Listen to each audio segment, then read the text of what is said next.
सभी का एक बार फिर स्वागत है SPN9 के इस खास कार्यक्रम में और मैं हूं आपके साथ फरहान।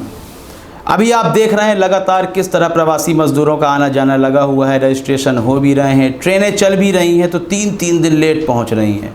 गंतव्य कुछ और होता है, पहुंच कहीं और जाती हैं। मजदूरों को परेशानी का सामना करना पड़ रहा है और जब इसके संबंध में कोई सवाल किया जाता है तो सरकार कहती है कि यह तो हमारी एक नीति थी, हम ट्रेन को घुमा कर लिए जा रहे थे, रश होने की वजह से हो सकता है ये परेशानियां हो, हम रेल विभाग से नहीं हैं और हम इस संबंध में कोई जानकारी नहीं दे सकते हैं। लेकिन सुप्रीम कोर्ट तो संज्ञान लेता ही है, भले ही देर से ले, थोड़ी देर ही लगा दे, लेकिन सुप्रीम कोर्ट संज्ञान ज़रूर लेता है।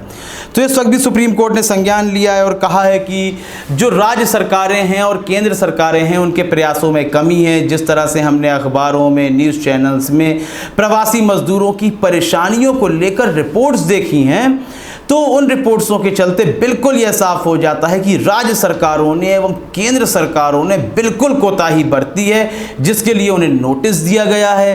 राज्यों एवं केंद्र सरकारों से जवाब मांगा गया है। अब वह जवाब में क्या सफाई देती हैं यह देखना होगा। लेकिन जब जवाब मांगता है ना सुप्रीम कोर्ट, हम आपको बता दें, तो किसी प्रकार का परिणाम नहीं आता है, सिर्फ जवाब दे दिया जाता है। कुछ दिन बाद आप इस घटना को भूल भी जाएंगे और आपको सब कुछ सामान्य लगेगा, जैसे कि सब कुछ पहले चल रहा था वैसे ही चल रहा है। जो इस संकट को लेकर अपने प्राण त्याग चुके हैं उनको लोग भूल जाएंगे। सरकार यदि किसी को मुआवजा देने की बात कर रही है तो वह भी बार बार चक्कर लगाएगा और कब तक मुआवजा मिल पाता है यह भी पता नहीं चलेगा। तो राज्य और केंद्र सरकार क्या वाकई में यहाँ असफल रही हैं? लेकिन जब इस बात को आप कैमरे पर बोलते हैं, सामने आकर कहते हैं, तो समर्थकों की भीड़ इकट्ठी हो जाएगी और आप कहेंगे सरकार तो पूरी कवायदें कर रही है। आप खुद सोचे, लॉकडाउन लगाने के बाद भी हम टॉप 10 पर पहुंच चुके हैं संक्रमितों की संख्या में। तो लॉकडाउन का कोई फायदा हुआ नहीं है, यह तो साफ समझ में आ रहा है।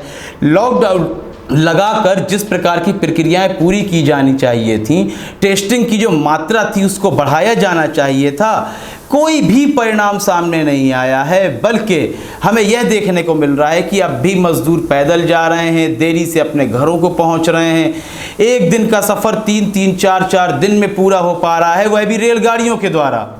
तो यहाँ सुप्रीम कोर्ट ने जो जवाब मांगा है, इस जवाब को देने के बाद क्या सुप्रीम कोर्ट कोई सज़ा भी सुनाएगा?